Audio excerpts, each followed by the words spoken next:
She was just 8 years old, living in a cold apartment with nothing but love to give. But when she gave away the only thing she had left, something unimaginable happened. What the world did next will leave you in tears. You won't believe how it all ended. Stay tuned because you are about to watch a beautiful story and find out what happened next. Hello, family. Welcome to Tales Haven. Kindly subscribe to my YouTube channel for more beautiful stories. Thank you as you do so. Sit back, relax as we dive into the story. It was the first week of December in Philadelphia. The air outside was freezing, and the streets were filled with people rushing home from work. Christmas lights blinked from store windows. Some homes had trees with bright stars shining through their curtains. But not every home was warm, and not every child had a tree. In a small, rundown apartment building on 4th Street, Kayla Rivers, just 8 years old, sat quietly on a wooden chair by the window. The glass was cracked, and the cold wind blew in gently. She wore a faded pink sweater with tiny holes in the sleeves, and her hands were wrapped around an old teddy bear missing one eye. Her mother, Monica Rivers, was in the kitchen, heating up a small can of soup. She worked 2 jobs, cleaning homes during the day and stocking shelves at a store at night.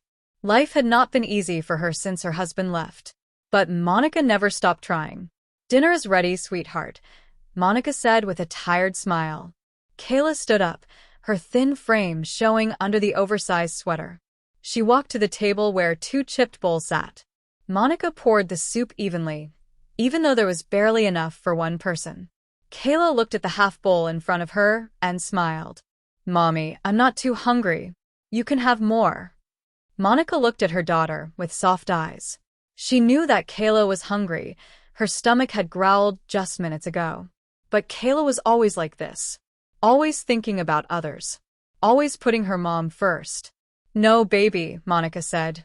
"You eat. You're growing." Kayla picked up her spoon slowly and ate without a word. The soup was warm but thin. Still, she acted like it was the best meal in the world. After dinner, Monica tucked her into bed, a mattress on the floor with 2 old blankets. As she brushed Kayla's curly hair back, she whispered, "You're such a strong little girl." Kayla's brown eyes sparkled. "Just like you, Mommy." They smiled at each other for a moment, and Monica kissed her forehead before turning off the light. The next morning, Kayla woke up early, as always. She brushed her teeth using cold water and dressed in the same clothes from yesterday. Her school shoes were worn out, holes in the sides. The left sole was coming loose. But she didn't complain. She never did. As she stepped outside, she wrapped her tiny arms tightly across her chest to keep warm. Her breath showed in the air. She walked fast, hoping to get to school before the bell rang. Just 2 blocks from her home, she saw him. A man, sitting on the sidewalk, leaning against a brick wall. He looked tired, cold, and lost. His beard was long and messy. His clothes were torn, and he had no gloves, no hat. His hands were shaking from the cold. People passed him without a glance. Some turned away. Some crossed the street. But Kayla stopped. She looked at the man. He looked so hungry, so tired, so forgotten. She slowly reached into her backpack and pulled out the only thing her mom had packed for her lunch, a small granola bar. Chocolate chip. It was her favorite. She looked at the man again, then at the granola bar. Then she walked up to him, knelt down, and placed it gently in his hand. "You need it more than I do," she said softly. The man looked at her. He couldn't believe it. No one had spoken to him in days. No one had looked at him with kindness. "Thank you," he whispered with a shaky voice. "Thank you, little angel." Kayla smiled. "You're welcome. I hope your day gets better." And just like that, she stood up and continued her walk to school, her little feet pressing into the cold ground, her hands still tucked into her sleeves. Behind her, the man stared at the granola bar. He didn't open it right away. He just stared at it, then looked at the little girl disappearing into the distance. That moment, simple and small, was the beginning of something no one, not even Kayla, could have ever imagined. Because sometimes the smallest hearts carry the biggest light. and the world was about to see just how bright Kayla's light truly was. Kayla walked into her classroom a little late that morning. Her cheeks were red from the cold, and her hands were stiff. But she still smiled at her teacher, Miss Adams, who always greeted her with kindness. "Good morning, Kayla," Miss Adams said warmly. "Good morning," Kayla replied softly, heading to her seat in the back of the classroom. That morning, the principal made an announcement through the classroom speaker. "Good morning, students. This holiday season, our school will be doing a winter giving drive. Each class will collect donations, clothes, food, small toys, or anything that could help a family in need. Please bring in what you can over the next 2 weeks." Some of the kids cheered. Others whispered excitedly about what they would bring. "I'm bringing a brand new doll," said Maya, a girl in Kayla's class. "I'm bringing a whole bag of candy," another boy shouted. Kayla sat quietly, her smile fading. She didn't have toys to give, or food, or extra clothes. That night, at home, she asked her mom about the school drive. "Mommy, the school is collecting things for people who need help," she said. "Can we give something too?" Monica paused. She looked around their tiny apartment. There was barely anything left. No toys that hadn't already been used. No extra food in the cabinets. Just enough to survive. "I wish we could, baby," Monica said gently. "But right now, we have to focus on getting by." "I'm sorry." Kayla nodded. "It's okay. I understand." But inside her heart, she didn't feel okay. She felt useless. She wanted to help. She wanted to be part of something bigger. She wanted someone out there to feel seen and loved the same way she had tried to help that man on the sidewalk. Later that night, when her mother was asleep, Kayla tiptoed to her small dresser. In the top drawer, wrapped in a cloth, was her most treasured item, a delicate gold necklace with a tiny heart pendant. It had belonged to her grandmother. Her grandmother had passed away when Kayla was 5.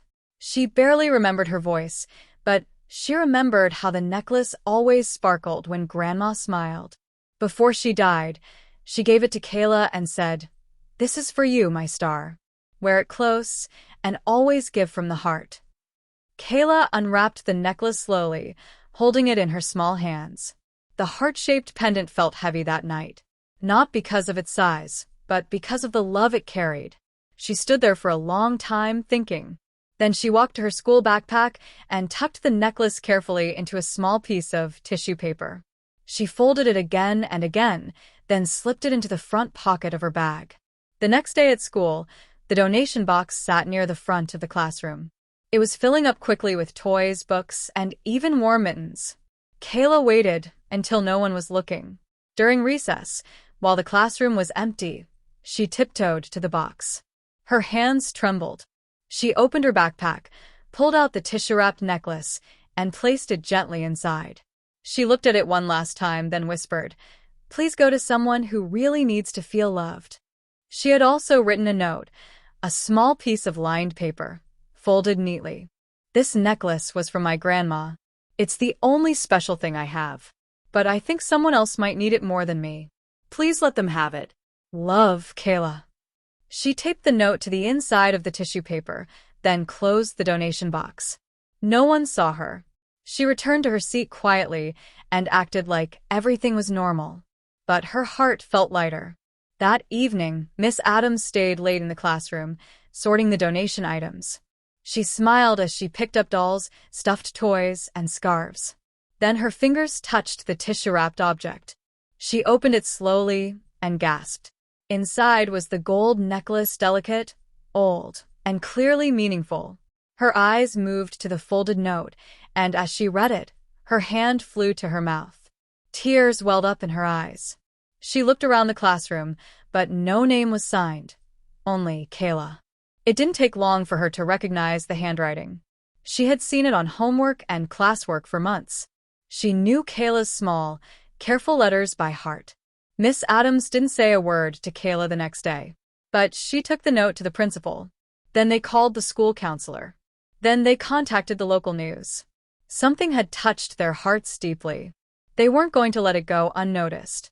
That night, while Kayla sat in her tiny room doing her homework under a flickering lamp, She had no idea her quiet gift had already begun to move mountains. Because real giving doesn't need noise. It just needs heart. And Kayla had more than enough to shake the world. The next morning, everything seemed normal, at least to Kayla. She walked into class, said good morning to Miss Adams, and quietly took her seat.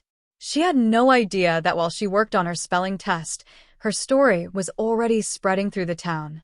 After school, as Kayla waited near the school gate for her mom, a lady with a camera stood nearby. A man with a microphone spoke softly to Miss Adams. Kayla tilted her head curiously. She didn't think much of it until she and her mom stepped outside and were suddenly surrounded by smiling strangers. "Are you Kayla Rivers?" one reporter asked. Monica pulled her daughter close, confused. "What's going on?" Miss Adams gently walked over and said, "Monica, can I talk to you both for a moment?" Inside the school office, Miss Adams took a deep breath and handed Monica a copy of the note Kayla had placed in the donation box. Monica read it slowly. Her eyes filled with tears. "You gave away Grandma's necklace?" she asked, looking at Kayla. Kayla lowered her eyes. "I'm sorry, Mommy. I just wanted someone to feel loved, like how I feel when I touch it. I didn't know what else to give." For a moment, the room was quiet. Then Monica knelt down and hugged her daughter tightly. "I'm not upset, baby. I'm proud of you. I've never been more proud." Miss Adams nodded, wiping her eyes too. "Your daughter's gift has moved so many hearts, Monica. The story is going viral. Local news stations want to share it. People want to help." Monica was speechless. By evening, the school had received over 200 emails. One woman wrote, "I cried reading Kayla's note. I haven't felt that kind of hope in a long time." Another said, "I lost my job and my faith, but this little girl reminded me that kindness still lives in this world." That night, Kayla sat on the couch at home watching the news with her mom. And suddenly, there she was. A photo of the necklace. A copy of her handwritten note. And the anchor saying, "Meet Kayla Rivers, the 8-year-old girl who gave away her most prized possession, not for attention, but out of pure love." Kayla blinked, unsure of how to feel. "Is this okay?" she asked quietly. Monica smiled and brushed her hair. "Yes, baby. The world needs your kind of heart." The next day, Kayla's school held a small assembly in the gym. The principal, Mrs. Grant, called Kayla to the stage. Cameras flashed, and people clapped as she walked shyly to the microphone. Mrs. Grant held her hand and spoke. "Kayla reminded us all what true giving looks like. It's not about how much you have. It's about how much love you're willing to share." Kayla looked out at the crowd. She saw her classmates, teachers, and even strangers in the back, some with tears in their eyes. Just then, the principal continued, "And today, someone very special wants to say thank you in person." The gym doors opened slowly. Kayla's eyes widened. It was the man from the sidewalk, the one she had given her granola bar to. He had shaved. His clothes were clean. He looked healthier. He walked forward with a humble smile and stopped beside Kayla on stage. "My name is Dennis," he said into the microphone. "A week ago, I was sitting cold and hopeless until this little girl gave me food with the kindest eyes I've ever seen." He paused, his voice cracking. "I didn't know her name then, but now I do. Kayla, you saved me." Kayla looked up at him, surprised. "I didn't know you would remember." He knelt beside her. "How could I forget the only person who made me feel human again?" The entire gym was silent. Then came the soft sound of clapping. Then louder. And louder. Until the room echoed with applause and tears. That night, while Kayla sat at the kitchen table eating warm spaghetti, something they hadn't had in weeks, there was a knock on the door. Monica opened it to find a delivery man. He handed her an envelope. Inside was a letter from Blake Hamilton, the CEO of a national jewelry brand. He had seen the news story. He had read Kayla's letter, and he wanted to give back. The letter said, "Dear Kayla, your story touched my heart. As someone who grew up with very little, I know how rare your kind of love is. I want to give you a full scholarship to any school you dream of attending. And to honor your grandma, I've made you a special necklace, engraved with the words, "To the girl with the biggest heart." Thank you for reminding the world what true beauty looks like. Blake Hamilton. Kayla's eyes filled with tears as Monica held her hand. You deserve every bit of this, baby. As the night grew quiet, Kayla held the new necklace in her hands. It sparkled gently, just like Grandma's. And though she had once given everything away, the world had just started giving it all back. Because love doesn't disappear when you give it. It multiplies. Kayla stood in front of her bedroom mirror, turning gently from side to side. Around her neck hung the new necklace, the one sent by Mr. Blake Hamilton. It wasn't just shiny or expensive. It was beautiful in a different way. On the small heart pendant were the engraved words, "To the girl with the biggest heart." She touched it lightly, her eyes full of quiet wonder. Monica peeked into the room. "Come on, sweetheart. We have guests." Kayla followed her mom to the living room, where something unexpected was waiting. The front door was open, and neighbors, strangers, volunteers, and reporters filled the sidewalk, carrying bags and boxes, gifts for Kayla and her mom. Some had warm coats. Others brought toys, books, even furniture. The tiny apartment had never felt so full, or so warm. A woman from a charity group stepped forward and smiled. "Miss Monica, we've arranged something special. We know things have been difficult, but today, your story brought so much light. We'd like to offer you a new apartment. Fully paid for 1 year. A fresh start."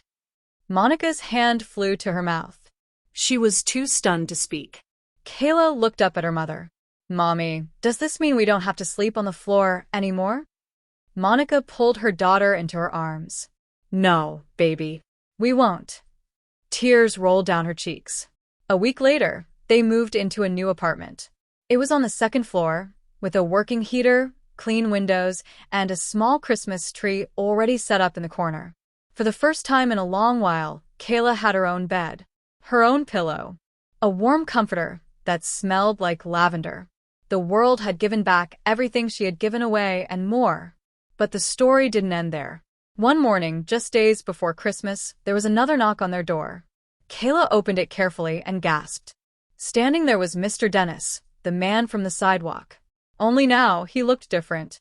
He wore clean jeans, a sweater, and a kind smile. He had shaved and cut his hair. In his hands was a clean handkerchief wrapped around something. "I came to bring this back to you," he said. He unwrapped the cloth, and inside was Kayla's original necklace, the one from her grandmother. "I found the donation center and told them what happened," he said. "They said I could take it back to its owner." Kayla's mouth fell open. She touched the necklace gently, then looked up at him. "But I gave it away," she said. He nodded. "You did. And because of that, everything changed for both of us. But some things are meant to come back home." Kayla's hands trembled as she took it. "Thank you," she whispered. Mr. Dennis smiled. "No, little one. Thank you for saving me." From that day on, he became a close family friend. He got a part-time job at the shelter that had helped him. And every Sunday, he joined Kayla and Monica for lunch. Their little family had grown, not by blood, but by love. When school resumed in January, the mayor of Philadelphia invited Kayla to speak at the city's New Year Kindness Gala. The room was packed with adults in suits, shining lights, and flashing cameras. But Kayla stood calmly at the podium, her voice steady and sweet. "I didn't have much," she said, "but I had something small. I gave it because I wanted someone to feel loved. And somehow love came back to me even bigger." The crowd stood in applause. Later, she received the City Heart of Gold Award, the youngest person to ever receive it. But Kayla didn't care much about the medals or the praise. What meant more to her was seeing her mom smiling again, sleeping peacefully again, laughing again. One quiet night, as snow fell softly outside their new window, Monica tucked Kayla into bed. The room was warm, peaceful. Kayla looked up at her. "Mommy, is this all because I gave away a granola bar and a necklace?" Monica nodded slowly. "Yes, baby. But mostly it's because you gave away love." Kayla smiled, her eyes closing softly. As she drifted off to sleep, her tiny hand rested on the two necklaces around her neck, one from her grandma, the other from the world. And in that moment, the girl who once had nothing had everything, because she had a heart the world could never forget. That brings us to the end of this video. If you find this story worth watching, kindly subscribe to my channel, like, and share this video to your friends and loved ones. You can also comment what you feel about the story. Thanks for watching.